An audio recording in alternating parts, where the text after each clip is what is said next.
I just saw Toy Story 4, and it is the scariest movie I've seen in the last decade.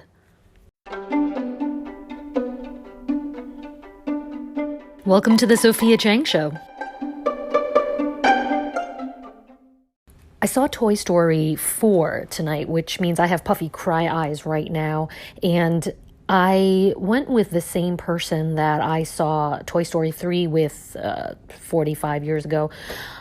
And they actually claim that I cried harder at TS3 than this one. But I think it's just because they were the ones that cried a lot more than. This one truly broke my heart. So I'm going to discuss the entire movie in this episode. And if you hate spoilers as much as I do, then go watch the movie first. You won't regret it.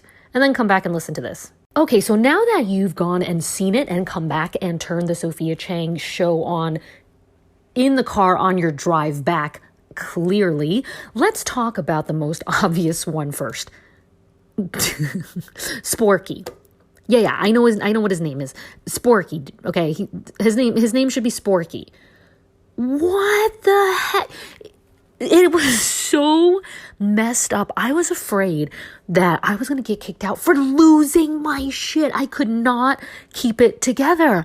It was everything I could do to muffle my laughter. I was hyperventilating in my disabled seat, okay? I could not handle it. From the moment he took that first horrifying, shuddering alien breath to life in the backpack, it was a combination of boxing Helena, the Saw franchise, and Frankenstein, the Globe Theater play, the one where Benedict Cumberbatch is playing the monster. I'm sure Johnny Lee Miller was good too. I didn't see that one. All you highbrow people, yeah, put your hands up right now. It was a combination of all the most wrongest of the wrongs when he Quasimodo'd into the middle of the circle, like just Walking Dead stuff. Oh my gosh. Basically like, what am I? I should not be like trash. Like, I could not stop laughing. I really could. It was so good. I kind of wish that the first time I'd seen it had been at home so that I could pause the movie and just rewatch that part over and over and over while I howled, because that's what I do when something's funny. I need to watch it a million times to enjoy that moment. That's how much I love laughing. So, all right, that was the first thing that I just loved about this film. They had me. They had me since the trailer, months and months, since last year. Anything with Key and Peele, and I am right there going, take my money, take my money. Okay, so second thing is, tell me how I watched the entire film thinking that I was seeing a Hispanic family and going, Ma, this is so progressive. They have a Latino lead and they're not even going to bring it up. To set the record straight, no, the main character, Bonnie Anderson, is not a Latina. Oh well, I guess Disney filled their quota with Coco. The next thing that I adored about this movie, Keanu Reeves. That's it. Moving on. There's only two words. Those are the two words that you can say that will get me into the theater faster than yesterday. If you say Key and Peele, I will give you my money. If you say Keanu Reeves, I will be out there in the black market selling an organ to get to whatever it is that has those two words attached to it. Let's move on to the fact that Toy Story 4 is a horror movie. I hate horror movies. I abhor them. I can't stomach them. My life is horrifying enough as it is. I don't need to spend my very, very, very hard-earned money on anything sick like that. This was the scariest movie I've seen in like 10 years. And I'm not even being facetious at this point. There was a moment, at first I thought, okay, this is hilarious how frightening it is. It was so sick from that first moment when that creepy Liza Minnelli from you know what movie I'm talking about. Money, money, money makes the world go round. Like when those creepy Liza Minnelli in a pinstripe suit dolls, like from the first time, like it turned its head like that and was like reflected in the mirror. Okay. All right, that was psychologically messed up. I definitely was like, whoa, this is the kind of story I'm in for. You know, it was kind of like the second part of the Long Night episode of Game of Thrones, which they made in the horror movie genre. Okay, shit got real, like for real, when it actually ended up injuring my companion when I dug my nails that had not been cut. So very sorry. Into this person's arm because I jumped a mile. When those 3 or 4 of those Liza Minnelli andro creepy ventriloquist dummies jumped down, and I actually hissed a little louder than I like to hiss in a movie. Holy shit, that scared the shit out of me. There were kids in the theater, okay? I couldn't help myself. It was a reflex. I figured it was a late enough movie. I mean, 9:30 at night. When else better a time to bring your 2 screaming babies out, right?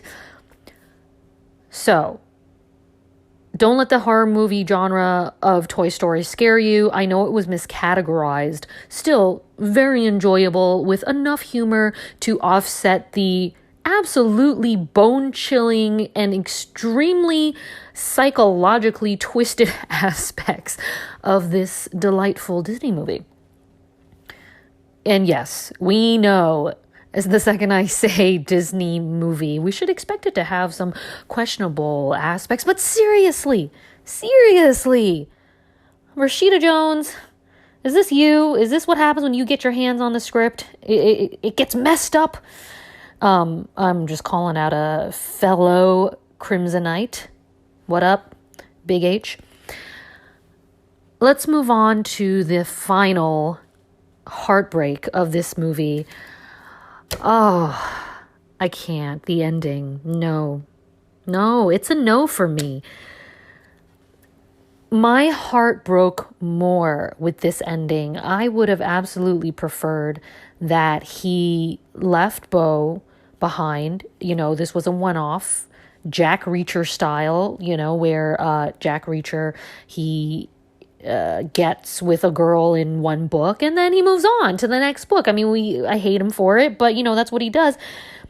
I would have liked for him to go back, or for Bo to go with him. And I thought Key and Peele were going to go with him, and be adopted by Bonnie. I thought she was going to take them all, but no. They had to rent them asunder.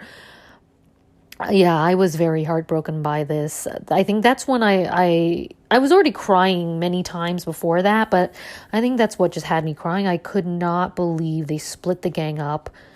They, in effect, ended the franchise. There's already articles out there saying there's no way that Buzz Lightyear can carry this franchise, and especially the stupid way that they've been portraying him as the meathead is not going to help things. But I agree, and I know, I'm sure the venerable Tom Hanks is over it. He was so excellent, was he not?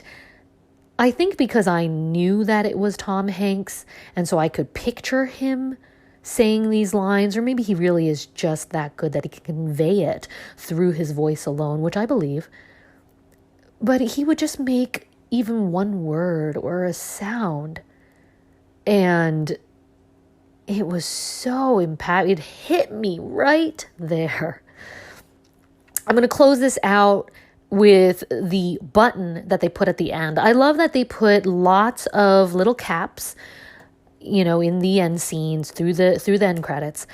But my favorite part, and I'm glad they did this because I definitely feel cheated out of getting a Pixar short at the beginning. But at the very, very, very end, when my beloved Keanu, I can't remember, anybody from the 80s or 90s know where I got that from? Somebody was calling him Keanu.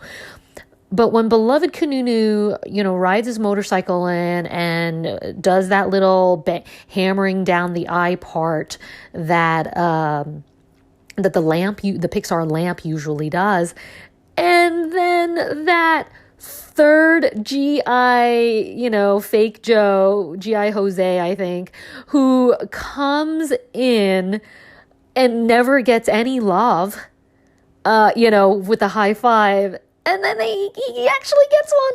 Oh, I thought it was a lovely button. And I love that they brought it all the way around, even to the final second, to reward those of us diehards who wait until the lights come on at the end of the theater. Partially, I do that because I am disabled and it is difficult to get out of the seat in the dark. So that's partially why I do it, but also because I love when they reward us diehard moviegoers like that. I gave it a 9.9 out of 10 on my RunPee app at the end of it. I'm not known for having good movie taste. So take that as you will, but I definitely recommend seeing this amazing, hilarious, heartbreaking, and heartwarming horror story. Thanks so much for listening to the Sophia Chang Show.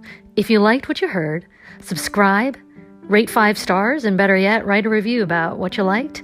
And feel free to submit any questions that you have that you want answered on air. I really appreciate you listening.